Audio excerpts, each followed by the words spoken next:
नमस्कार दोस्तों, गौरांग शाह बात कर रहा हूँ जियोजित फाइनेंशियल सर्विसेज से। तो पिछले हफ्ते का रुझान जो करेक्शन हमने देखा, तत्पश्चात सोमवार 1 फरवरी को माननीय वित्त मंत्री जी श्रीमती निर्मला सीतारामन जी ने बजट पेश किया। और बजट जैसा आप सब जानते हैं, मैं ज्यादा उस पर विश्लेषण नहीं करूंगा।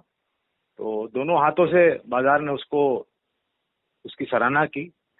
कल और आज यानी कि सोमवार, मंगलवार और बुधवार, ये 3 दिन में अगर आप देखने जाए तो बहुत ही शानदार दायरे ऊपर की तरफ के तय किए। और न तो सिर्फ शानदार दायरे तय किए हैं, लेकिन दोनों ही सूचकांक ने, सेंसेक्स और निफ्टी ने, एक सर्वोच्चम स्तर ऊपर का बनाया है नया, यानी कि जिसे हम कहते हैं बाजार की भाषा में लाइफ टाइम हाई। और आज जब शुरुआत हुई तो थोड़ी एक मामूली सी थोड़ी गिरावट थी, बहुत ही मामूली, और वो भी निवेशकों ने, खरीदारों ने मौका ढूंढते हुए उसमें नीचे के स्तर पर बाजार में निवेश किया, कुछ अच्छे चुनिंदा शेयरों। तो एक जो मेरे ख्याल से अब तक तो ज्यादातर जो लोग, आप लोग हैं, उनको बजट के बारे में ज्यादा से ज्यादा मालूमात हो गई रहेगी, तो मैं उस पर ज्यादा समय व्यर्थ नहीं करूंगा। लेकिन जो क्षेत्र हमें अच्छे लग रहे हैं और जिसका जिक्र मैं बार बार लगातार पिछले कई हफ्तों, महीनों से, जब से मैं आपसे बात करते आया हूं इस माध्यम के द्वारा, टिकट के द्वारा, मैंने कुछ चुनिंदा क्षेत्र बार बार लगातार आप लोगों को बताए थे निवेश करने के लिए। और बजट को ध्यान में रखते हुए मेरे ख्याल से निजी क्षेत्र के बैंक्स, सरकारी बैंक्स चुनिंदा, जिस तरीके से भारत निर्माण की बात की है वित्त मंत्री जी ने, उस तरीके से मुझे लग रहा है कि 2 क्षेत्र यानी कि सीमेंट और मेटल, ये मेरे ख्याल से धातु क्षेत्र जिसे हम कहते हैं, ये मेरे ख्याल से ज्यादातर चहकते रहेंगे। आईटी, फार्मा, हालांकि फार्मा को लेकर के ज्यादा कुछ नहीं आया, लेकिन जो ढांचा खड़ा करने की बात करी है स्वास्थ्य को लेकर के, तो वो अच्छा लगता है, आईटी अच्छा लगता है। खपत बढ़ाने की बात की है, एफएमसीजी सेक्टर अच्छा लगता है। और मेरा मानना ये है कि जिस तरीके से ऑटो सेक्टर में सुधार हो रहा है, तो ये भी एक सूचकांक है। और यहाँ पर ज्यादा आपको कोई इधर उधर जाने की जरूरत नहीं है, दिग्गजों पर ध्यान दे। और हमने देखा है, इतिहास गवाह है। भले मैं एक और कहना चाहूंगा, आपके पास भले कम पूंजी हो निवेश करने के लिए, लेकिन उसका ये मतलब नहीं होता है कि आप कमजोर कंपनी के ज्यादा शेयर खरीदें। उल्टा इसका ये मतलब होता है कि आप मजबूत कंपनी के कम शेयर खरीदें, अगर आपके पास पूंजी सीमित है तो। यानी मैं ये कहना चाहता हूं कि मजबूत शेयरों में निवेश करके आपको लंबी अवधि में शेयर बाजार हमेशा मुनाफा कमा के देगा। और ये इतिहास है शेयर बाजार में। अगर आप इधर उधर भटक गए और किसी अनजान कंपनी में निवेश कर दिया, तो जो पूंजी है आपके पास वो भी चले जाने की गुंजाइश होती है। तो मेहरबानी करके अच्छी कंपनी के कम शेयर खरीदें, लेकिन मजबूत कंपनी के शेयर खरीदें और उसमें लंबी अवधि के निवेश करें। रुपया डॉलर के सामने मजबूत ही होने की आशंका है, जिस तरीके से डॉलर कमजोर हो रहा है बाकी अन्य देशों की मुद्राओं के सामने। और मेरे ख्याल से 72-50 की गुंजाइश है मजबूती में रुपए की डॉलर के मुकाबले आने वाले कुछ दिनों में। और जहां तक रहा कच्चे तेल का सवाल, तो वो मेरे ख्याल से एक सीमित दायरे में घूम रहा है और यही दायरा रहेगा, जैसे मैंने पहले भी जिक्र किया था, ज्यादा ऊपर की तरफ नहीं जाएगा।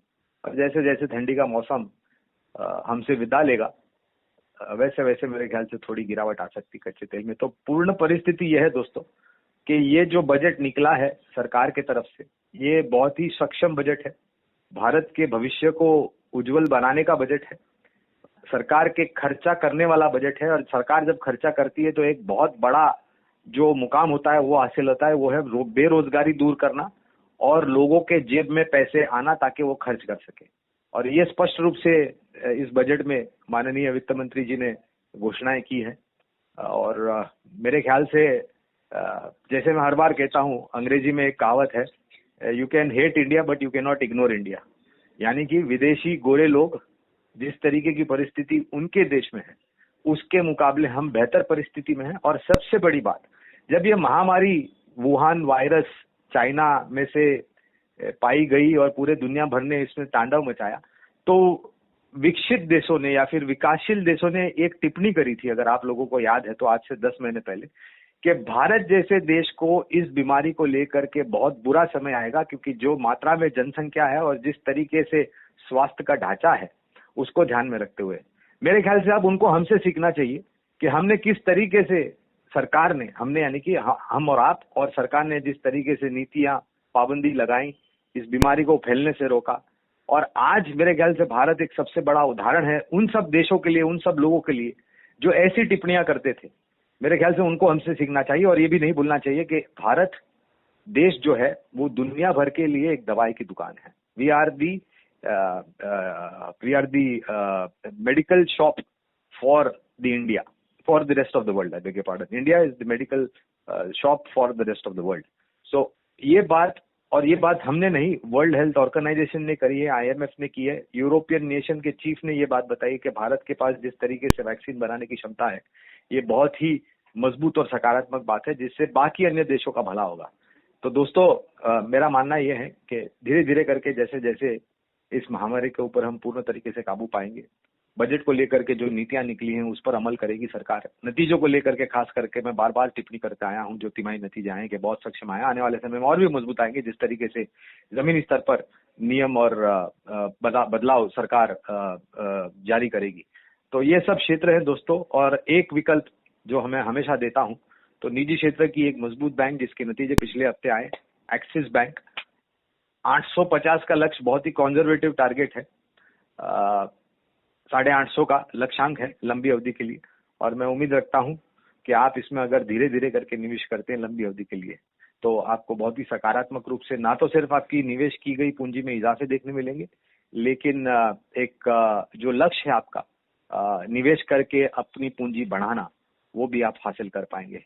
तो ये है। और मैं एक बात कहना चाहूंगा, अगर हमने इतने ऊपर के तरफ के दायरे पिछले 3 दिनों में तय किए हैं, आने वाले 1-2 दिन में शायद थोड़ी बहुत छोटी मोटी गिरावट आ सकती है। इस पे बिल्कुल ही आश्चर्य न रखें आप, ये बाजार की सेहत के लिए अच्छा है। और जैसे मैं हर बार कहता हूं, हर एक गिरावट पर खरीदारी का मौका है।